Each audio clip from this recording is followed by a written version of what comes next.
All right, listen up. The exam is right around the corner. We've got just a few minutes, and we are going to power up your English skills.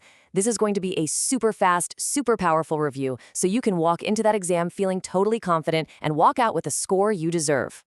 Hey there, champions. It's me, Mr. Rita Adele, and I'll be your guide for this quick power up.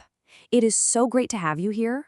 Look, every single minute we spend together right now is like putting points in the bank for your final score. So let's make every second count, okay? So let me ask you, are you ready to absolutely unlock this exam? I mean, are you ready to find those keys that are going to open the door to the best possible marks? I bet you are. And you know what? We're going to find them together. Let's start right now. Okay, first things first, let's get into your core vocabulary toolkit. Now, I want you to listen carefully. These are not just random words you need to memorize. No way. Think of them as your secret tools, the building blocks you're going to use to build amazing answers and express big ideas. You ready? Let's dive in. All right, our first tool in the box is the word bridge. And I want you to think bigger than just, a bridge that goes over a river. A bridge can connect people, it can connect different cultures, it can even connect tough ideas. It's really all about creating a path to understanding. And that flows perfectly into our next word, connect. See how that works? If a bridge is the path, then to connect is the action of actually walking across it. It's all about joining things or people together so they can share stuff, communicate, and work together. This is a really, really important action word for your writing.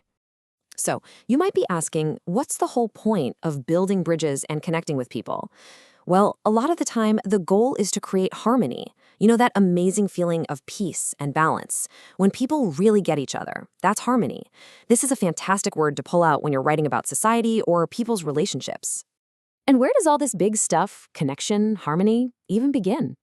It starts with something so simple, a greeting. Seriously, a handshake, a simple hello, even just a nod. That's the very first step you take across that bridge. It's the first sign you give that says, hey, I want to connect. Okay, let's level up your skills a bit. Here's a pro tip. One of the absolute best ways to master a word is to know its total opposite, its antonym.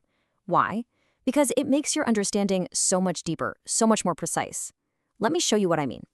Just look at this. It makes the idea of harmony so much clearer, right? On one side, you have these great words of unity, harmony, peace, agreement.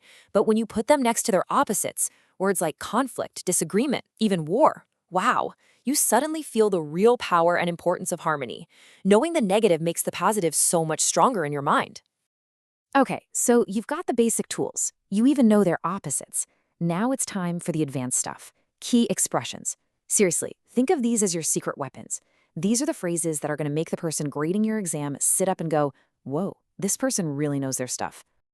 I bet you've heard this phrase before, lost in translation. It just sounds kind of dramatic, right? Well, it's a super powerful way to describe a very specific and, often super frustrating kind of communication problem. So what does it actually mean? It's that moment when a really funny joke in one language just isn't funny in another, or when a super important instruction gets all mixed up and confusing just because it was translated. It's the perfect example of how meaning can just disappear when you're moving between languages. And hey, here are a few more power phrases to stick in your back pocket. Building bridges with words. See? It links right back to our first vocabulary word. Cross-cultural experience. That's a goldmine for any topic about travel or different countries. Have something in common is an absolute must-have for any comparison question.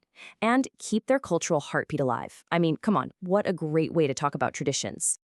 All right, we've built the toolkit. We've loaded it with words and phrases. Now, it's time to use it. Let's put everything we've learned into practice with a real exam-style question. Think of this as the final simulation before the big day. Let's see how you do. Okay, take a look. Read this sentence carefully. Mutual respect acts as a that can bring people together. So what are we looking for? We need a word that describes something that brings people together. Let's look at the options. We've got click, separation, interruption, and bridge. Come on, think back to that core vocabulary we just talked about. Let's break it down, option by option. A click? That's just a sound, right? That doesn't fit at all. Separation? No, that's the complete opposite of bringing people together. Interruption? Well, that stops communication, it doesn't build it. But What about bridge? A bridge is something that connects people. It's a perfect fit. And there you have it. The correct answer is, of course, D, bridge.